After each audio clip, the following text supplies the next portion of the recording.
यद्यपि मेरी स्मरण शक्ति पृथ्वी के इतिहास की सारी स्मरणीय तारीखें भूल गई, वह तारीखें जिन्हें रातों को जागकर और मस्तिष्क को खपाकर याद किया था, मगर विवाह की तिथि समतल भूमि में एक स्तंभ की भांति अटल है। ना भूलता हूँ, ना भूल सकता हूँ। उससे पहले और पीछे की सारी घटनाएं दिल से मिट गई हैं, उनका निशान तक बाकी नहीं। वह सारी अनेकता एक एकता में मिश्रित हो गई हैं और वह मेरे विवाह की तिथि है। चाहता हूँ उसे भूल जाऊँ, मगर जिस तिथि का नित्य प्रति सुमिरन किया जाता हो वह कैसे भूला जाए। नित्य प्रति सुमिरन क्यों करता हूँ, यह उस विपत्ति मारे से पूछिए जिसे भगवत भजन के सिवा जीवन के उद्धार का कोई आधार ना रहा हो। लेकिन क्या मैं वैवाहिक जीवन से इसलिए भागता हूँ कि मुझमें रसिकता का अभाव है और मैं कोमल वर्ग की मोहनी शक्ति से निर्लिप्त हूँ और अनासक्ति का पद प्राप्त कर चुका हूँ। क्या मैं नहीं चाहता हूँ कि जब मैं सैर करने निकलूँ तो हृदयेश्वरी भी मेरे साथ विराजमान हो। विलास वस्तुओं की दुकानों पर उनके साथ जाकर थोड़ी देर के लिए रसमय आग्रह का आनंद उठाऊं। मैं उस गर्व और आनंद और महत्व का अनुभव कर सकता हूँ जो मेरे अन्य भाइयों की भांति मेरे हृदय में भी आंदोलित होगा। लेकिन मेरे भाग्य में यह खुशियाँ, यह रंगोलियाँ नहीं हैं, क्योंकि चित्र का दूसरा पक्ष भी तो देखता हूँ। एक पक्ष जितना ही मोहक और आकर्षक है, दूसरा उतना ही हृदय विदारक और भयंकर। शाम हुई और आप बदनसीब बच्चों को गोद में लिए तेल या ईंधन की दुकान पर खड़े हैं। अंधेरा हुआ और आप आटे की पोटली बगल में दबाए गलियों में यूं कदम बढ़ाए हुए निकल जाते हैं मानो चोरी की है। सूर्य निकला और बालकों को गोद में लिए होम्योपैथ डॉक्टर की दुकान में टूटी कुर्सी पर आरूढ़ है। किसी खांचे वाले की रसीली आवाज़ सुनकर बालक ने गगनभेदी विलाप आरंभ किया और आपके प्राण सूखे। ऐसे बापों को भी देखा है जो दफ्तर से लौटते हुए पैसे 2 पैसे की मूंगफली या रेवड़ियाँ लेकर लज्जास्पद शीघ्रता के साथ मुंह में रखते चले जाते हैं कि घर पहुँचते पहुँचते बालकों के आक्रमण से पहले ही यह पदार्थ सामने हो जाए। कितना निराशजनक होता है यह दृश्य जब देखता हूँ कि मेले में बच्चा किसी खिलौने की दुकान के सामने मचल रहा है और पिता महोदय ऋषियों की सी विद्वता के साथ उनकी क्षण भंगुरता का राग अलाप रहे हैं। चित्र का पहला रुख तो मेरे लिए एक मदन स्वप्न है, दूसरा रूप एक भयंकर सत्य। इस सत्य के सामने मेरी सारी रसिकता अंतर्धान हो जाती है। मेरी सारी मौलिकता, सारी रचनाशीलता इसी दाम्पत्य के फंदों से बचने में प्रयुक्त हुई है। जानता हूँ कि जाल के नीचे जाना है, मगर जाल जितना ही रंगीन और ग्राहक है, दाना उतना ही घातक और विषैला। इस जाल में पंछियों को तड़पते और फड़फड़ाते देखता हूँ और फिर भी जाल पर जा बैठता हूँ। लेकिन इधर कुछ दिनों से श्रीमती जी ने अविश्रांत रूप से आग्रह करना शुरू किया है कि मुझे बुला लो। पहले जब छुट्टियों में जाता था तो मेरा केवल कहाँ चलोगी कह देना उनकी चित्त शांति के लिए काफ़ी होता था। फिर मैंने झंझट है कहकर उन्हें तसल्ली देनी शुरू की। इसके बाद गृहस्थ जीवन की असुविधाओं से डराया, किंतु अब कुछ दिनों से उनका अविश्वास बढ़ता जाता है।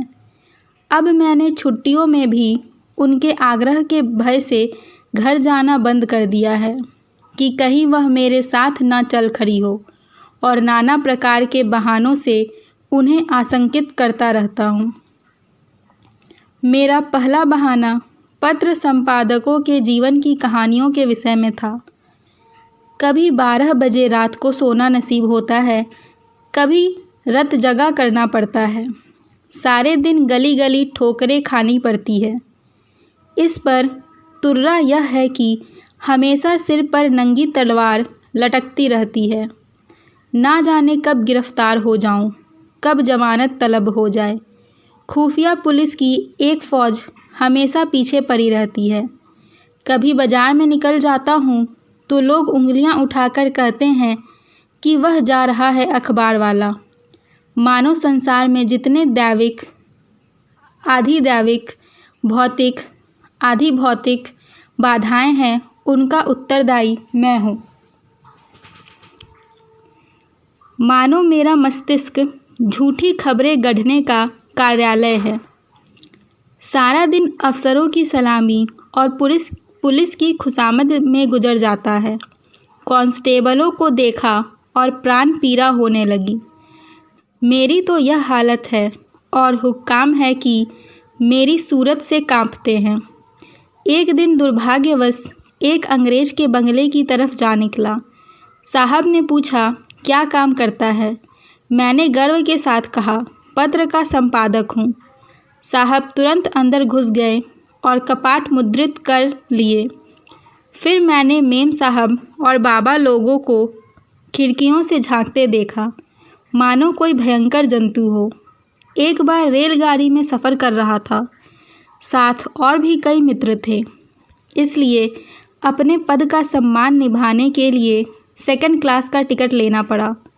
गाड़ी में बैठा तो एक साहब ने मेरे सूटकेस पर मेरा नाम और पेशा देखते ही तुरंत अपना संदूक खोला और रिवॉल्वर निकालकर मेरे सामने गोलियां भरी, जिससे मुझे मालूम हो जाए कि वह मुझसे सचेत है। मैंने देवी जी से अपनी आर्थिक कठिनाइयों की कभी चर्चा नहीं की, क्योंकि मैं रमणियों के सामने यह जिक्र करना अपनी मर्यादा के विरुद्ध समझता हूँ। हालांकि मैं वह चर्चा करता तो देवी जी की दया का अवश्य पात्र बन जाता। मुझे विश्वास था कि श्रीमती जी फिर यहाँ आने का नाम न लेगी, मगर यह मेरा भ्रम था। उनके आग्रह पूर्ववत होते रहे। तब मैंने दूसरा बहाना सोचा। शहर बीमारियों के अड्डे हैं। हर एक खाने पीने की चीज़ में विष की शंका। दूध में विष, घी में विष, फलों में विष, साग सब्जी में विष, हवा में विष, पानी में विष। यह मनुष्य का जीवन पानी की लकीर है, जिसे आज देखो वह कल गायब। अच्छे खासे बैठे हैं, हृदय की गति बंद हो गई। घर से सैर को निकले, मोटर से टकराकर सुरपुर की राह ली। अगर कोई शाम को सांगो पांग घर आ जाए तो उसे भाग्यवान समझो। मच्छर की आवाज़ कान में आई, दिल बैठा। मक्खी नज़र आई और हाथ पाँव फूले। चूहा बिल से निकला और जान निकल गई। जिधर देखिए यमराज की अमलदारी है। अगर मोटर और ट्राम से बचकर आ गए तब मच्छर और मक्खी के शिकार होंगे। बस यही समझ लो कि मौत हरदम सिर पर खेलती रहती है। रात भर मच्छरों से लड़ता हूँ, दिन भर मक्खियों से। नन्ही सी जान को किन किन दुश्मनों से बचाऊं। सांस भी मुश्किल से लेता हूँ कि कहीं क्षय के कीटाणु फेफड़ों में न पहुँच जाएं। देवी जी को फिर भी मुझ पर विश्वास न आया। दूसरे पत्र में भी वही आरजू थी। लिखा था, तुम्हारे पत्र ने एक और चिंता बढ़ा दी है। अब प्रतिदिन पत्र लिखा करना। मैं एक ना सुनूंगी और सीधे चली आऊँगी। मैंने दिल में कहा, चलो सस्ते छूटे। मगर यह खटका लगा हुआ था कि ना जाने कब उन्हें शहर आने की सनक सवार हो जाए। इसलिए मैंने तीसरा बहाना सोच निकाला। यहाँ मित्रों के मारे नाको दम रहता है। आकर बैठ जाते हैं तो उठने का नाम भी नहीं लेते, मानो अपना घर बेच आए हैं।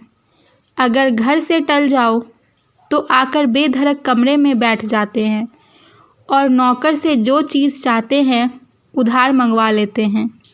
देना मुझे पड़ता है।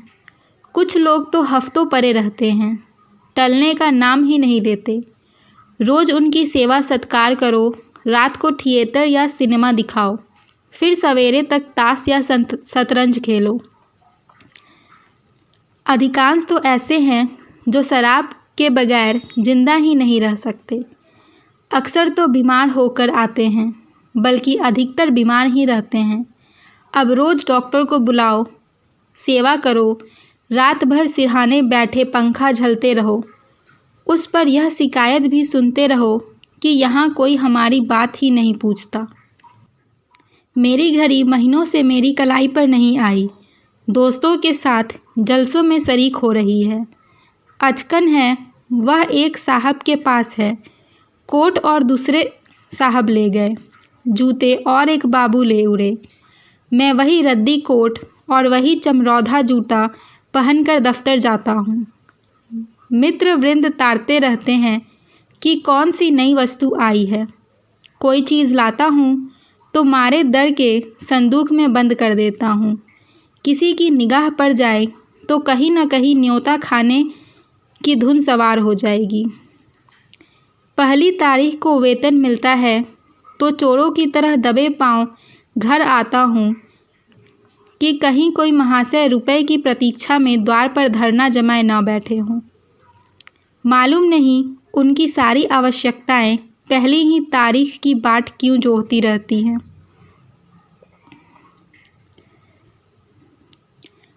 मैंने समझा था कि हमारा यह बहाना निशाने पर बैठेगा। ऐसे घर में कौन रमणी रहना पसंद करेगी जो मित्रों पर ही अर्पित हो गया हो। किंतु मुझे फिर भ्रम हुआ। उत्तर में फिर वही आग्रह था। तब मैंने चौथा हीला सोचा। यहाँ के मकान हैं कि चिड़ियों के पिंजरे, न हवा न रोशनी। वह दुर्गंध उड़ती है कि खोपड़ी भरना जाती है। कितने ही के तो इसी दुर्गंध के कारण विसूचिका, टाइफाइड आदि रोग हो जाते हैं। वर्षा हुई और मकान टपकने लगे। पानी चाहे घंटे भर बरसे, मकान रात भर बरसता रहता है।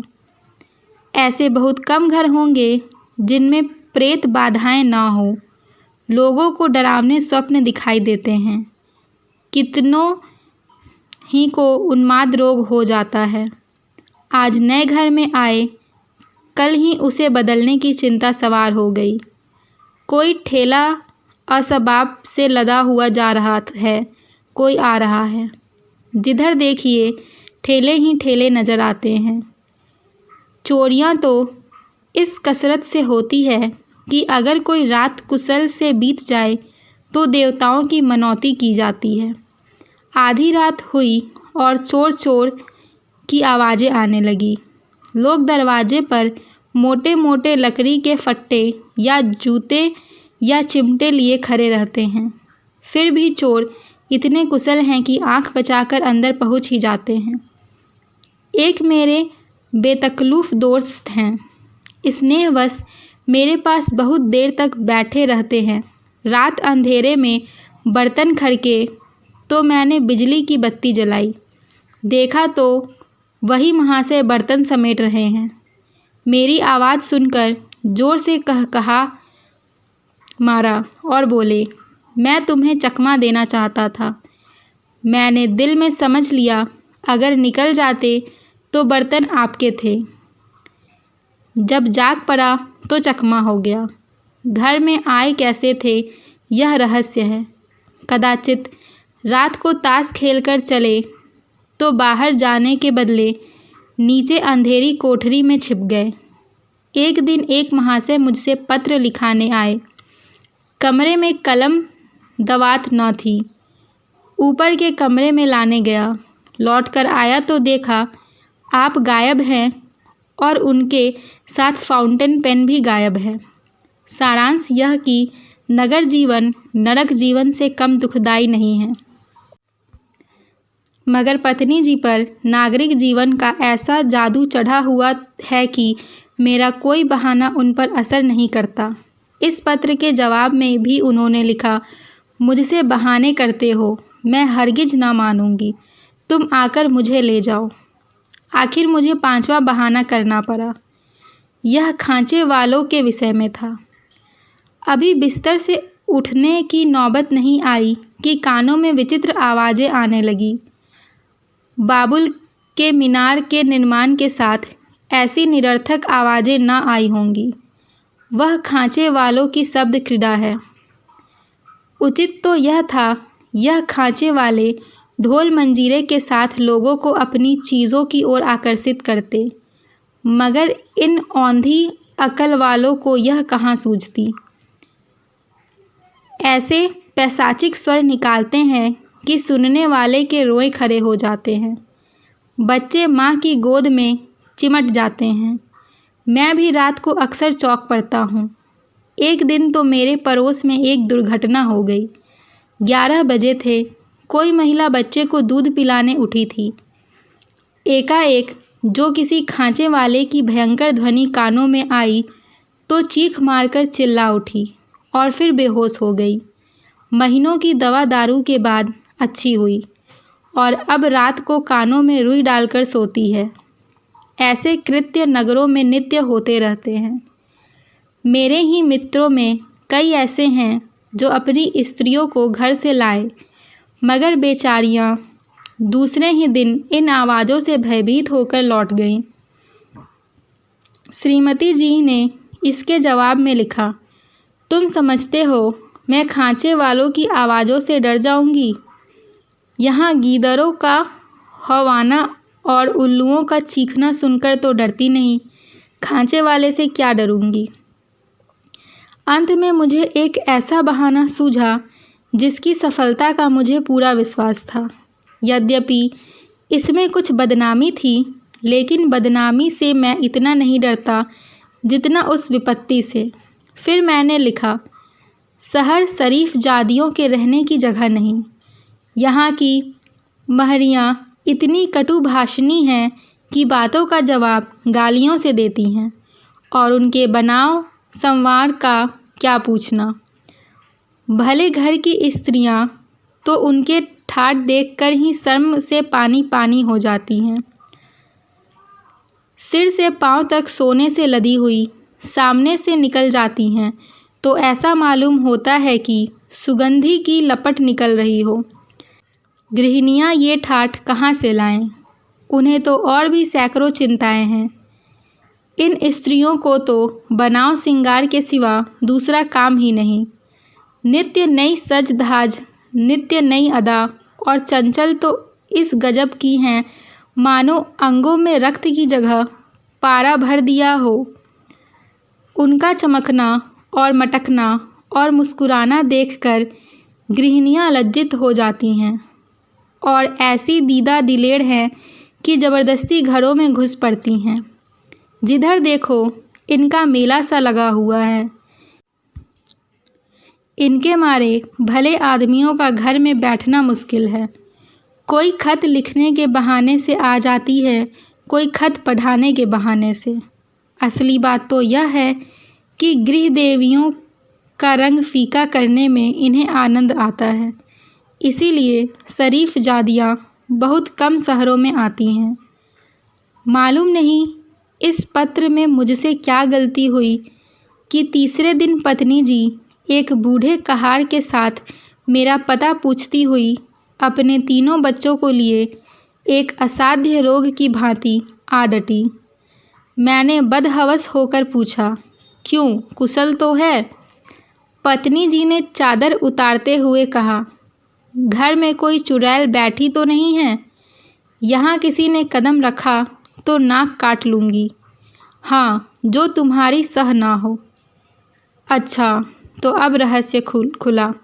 मैंने सिर पीट लिया। क्या जानता था अपना तमाचा अपने ही मुंह पर पड़ेगा।